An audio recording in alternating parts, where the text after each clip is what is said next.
오늘 우리가 읽어가는 마가복음 5장의 내용은 우리가 앞부분에 읽었던 내용 20절까지의 내용은 4장의 후반부에서 쭉 이어지는 말씀이 기록되고 있습니다. 4장 35절부터 쭉 시작된 일련의 연결된 이야기가 기록이 되는데요.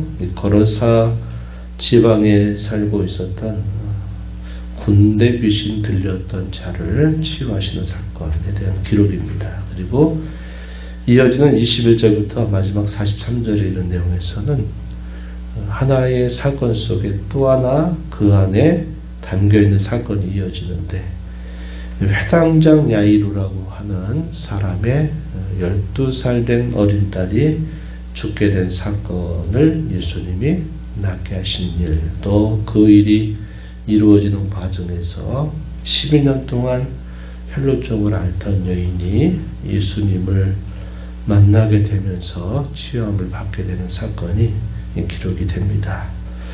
우리가 많이 기억하고 있는 사건이 될 겁니다. 먼저 이 거라사 지방에 살고 있었던 많은 군대 귀신 들렸던 사람, 이 사람에 대한 이야기 먼저 우리가 생각해 보면 이 사람 같은 경우에는 얼마나 많은 귀신들에 의해서 사로잡혀 있는지 그 별칭이 군대 귀신으로 들렸다 이렇게 말할 정도로 상당히 많은 귀신들에 의해서 완전히 제압당하는 그런 사람의 경우입니다. 이 사람의 경우는 사실상 모든 사람들에 의해서 외면될 수밖에 없는 그런 처지를 보여줘요. 더더군다나 이 데가볼리라고 하는 이 지역은 10개의 도시로 구성된 지방을 부르는 표현인데 대다수의 이방인들이 많이 거주하고 있는 이 지역입니다. 그래서 유대인들이 봤을 때는 그 지역은 별로 가고 싶지 않은, 환영받을 수 없는 그런 지역에 속해 있는 겁니다. 요구하지도 않았고 바라지도 않았는데 예수님께서 제자들을 이끌고 그것도 밤에 갈릴리 바다를 건너 제자들을 데리고 가신 일입니다. 그리고 그 일에는 제자들만이 아니라 다른 사람들의 배도 함께 따라갔던 그런 일들이 소개되고 있을 정도로 예수님은 천국에 관한 다양한 비유들을 말씀하시고 나서 예수님은 제자들을 데리고 이 맞은편 이 거라사인의 땅으로 데리고 간 겁니다. 거기 가다가 무슨 일을 만났습니까? 광풍이 대작하면서 배가 뒤집어지게 될 죽음의 위기를 이 바다에서 겪게 되는 겁니다. 예수님께서는 아마도 하루 종일 천국에 관한 다양한 말씀들을 하시면서 많이 피곤해 계셨던 것으로 보여요. 그래서 예수님은 잠시라도 쉬려고 배 밑에 가셔서 잠시 주무시고 계시는 동안에 큰 광풍이 대작하면서 이 배가 전복될 위험에 처하니까 제자들이 황급하게 예수님을 깨웁니다. 우리가 죽게 된 것을 왜 돌아보지 아니하십니까? 라는 이런 요청에 예수님이 일어나셔서 그 광풍을 향해서 바람과 풍랑을 잠잠하라 하셨던 그 말씀과 함께 그 거친 그 바다 물결이 잔잔함으로 바뀌게 되는 그런 기적을 보게 됩니다. 그 일을 통해서 제자들은 또 하나 깨달음을 가져요. 도대체 이 예수님이 누구이시기에 바람도 이 바다도 그의 말씀에 순종하는가 하는 것을 보면서 대단히 깜짝 놀라게 됩니다. 이것은 예수님이 사람들만을 제어하시는 정도가 아니라 바로 이렇게 모든 창조하신 자연의 세계조차도 다스리는 권능을 가지신 분이시다. 곧 창조주 하나님의 그 능력을 나타내시는 분이다 하는 사실을 깨닫게 되는 중요한 계기가 됩니다. 이렇게 어쨌거나 이런 큰 죽음의 위협을 지나서 그들이 당도한 곳이 어디냐 했더니 이 거라사 이네 지방에 도착을 한 겁니다. 그런데 도착하자마자 귀신 들린 한 사람이 예수님을 찾아옵니다. 그러면서 왜 오셨습니까? 나와 무슨 상관이 있습니까? 나를 괴롭게 하지 마소서 라고 말하는 그 사람의 말을 듣게 됩니다. 예수님께서는 이미 그를 향해서 더러운 귀신아 그에게서 나오라 하는 그런 명령을 내리셨기 때문에 그 귀신 들린 사람이 찾아와서 그런 반응을 보인 겁니다. 예수님께서 그 사람에 대하여 내 이름이 뭐냐라고 물었더니 대답하기를 군대라 부른다 그랬습니다. 9절 말씀에 소개되어 있어요. 그만큼 많은 로마의 군대 단위를 표현하는 그런 말인데요. 약 2,000명 정도로 구성되는 그런 로마의 군대를 표현하는 말이에요. 그만큼 많은 귀신들에 의해서 사로잡혀 있다는 사실을 보여주고 있습니다. 그 사람의 삶은 어떻게 했을까요? 사람 것이라 할 수 없는 삶을 살았다는 것을 보여줍니다.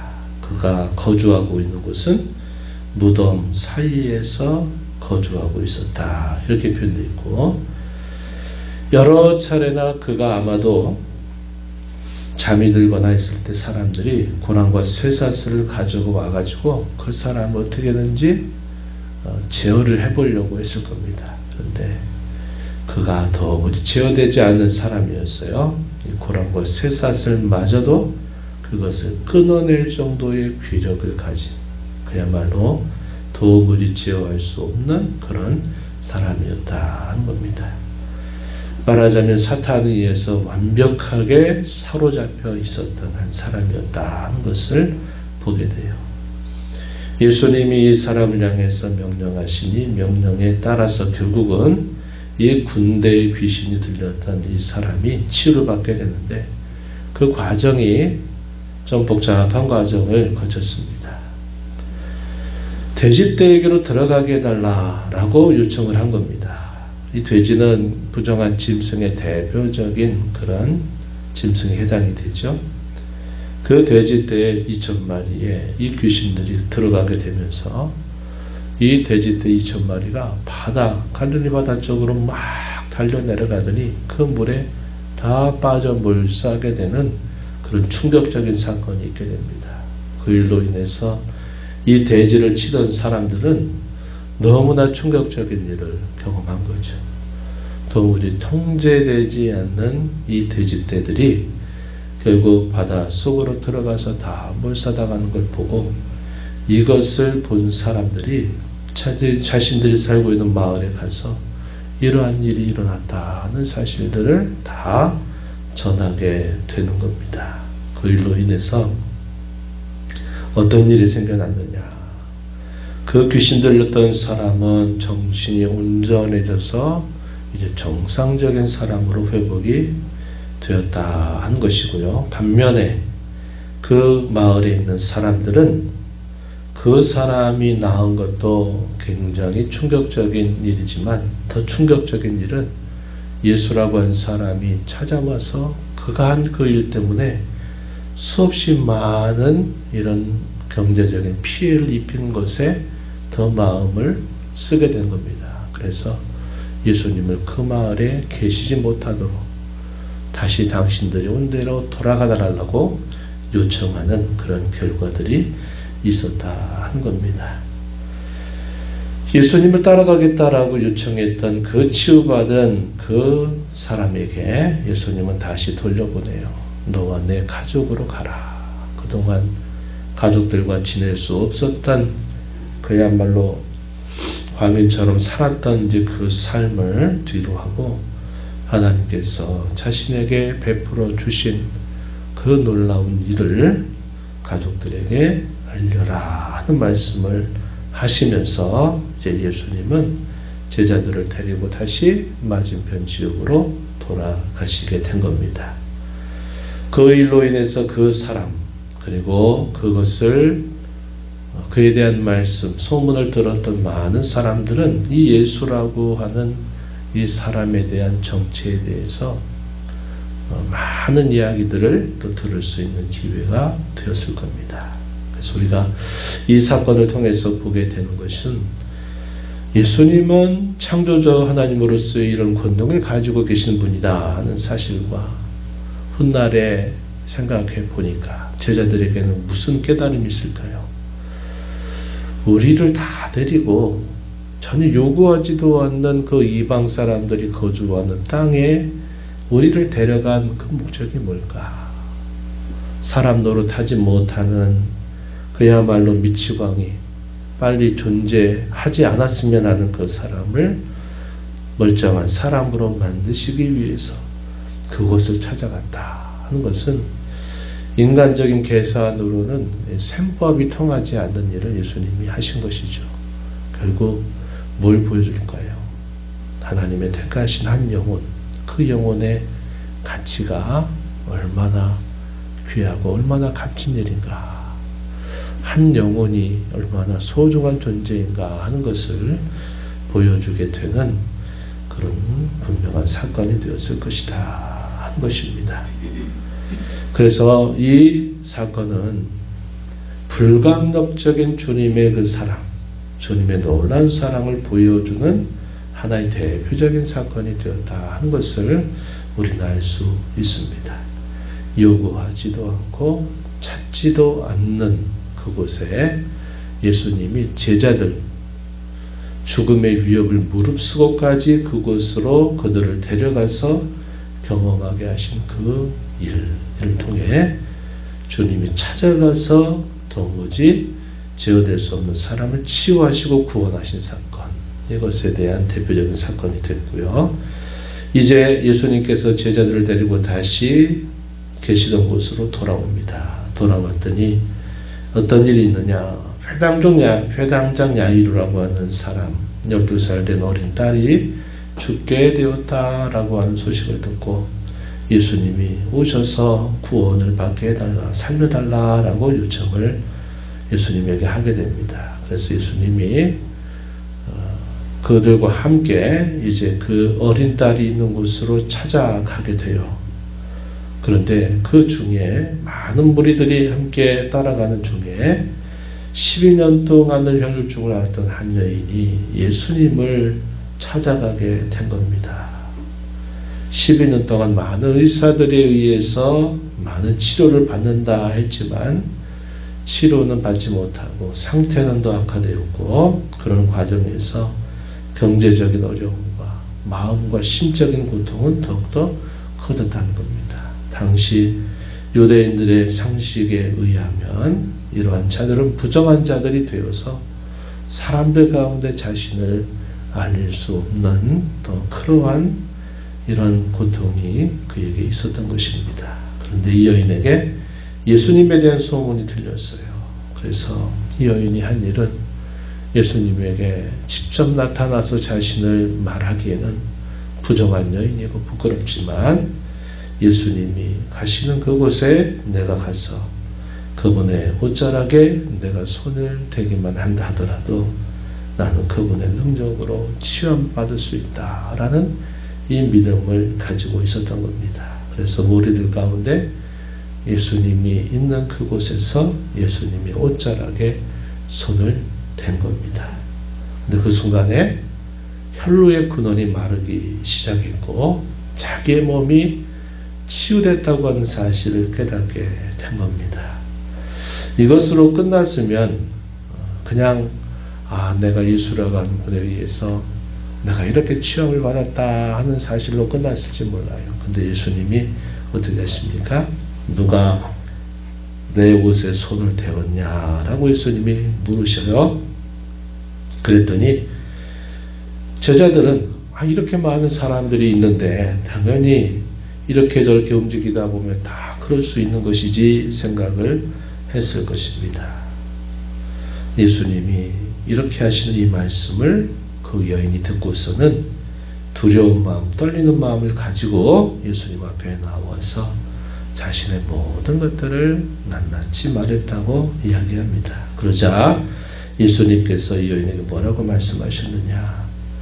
너의 믿음이 너를 구원하였다. 평안히 가라. 건강하여라 하는 말씀을 듣게 된 겁니다. 그래서 그 여인은 자기 몸만 치유받은 것이 아니라 자기의 영혼조차도 구원함을 받는 그런 복을 얻게 됐다는 겁니다. 만약 예수님이 이렇게 아는 척을 하지 않았다면 하나로 끝났을 겁니다.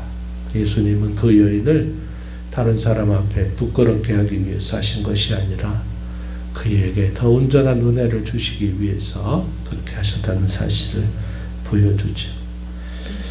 이제 그것을 뒤로 하고 예수님이 이제 회당장의 집으로 들어갔어요. 그 딸은 이미 죽어버려 있는 상태였습니다. 그러자 예수님이 뭐라고 회당장에 말씀하시느냐, 36절에 두려워하지 말고 믿기만 해라 이런 말씀을 하시고서 제자들 중에 베드로와 요한과 야고보를 데리고 그 죽어있는 현장으로 가셔서 그 아이를 향해서 뭐라고 말하느냐, 아람어로 달리다 쿰 이렇게 말합니다.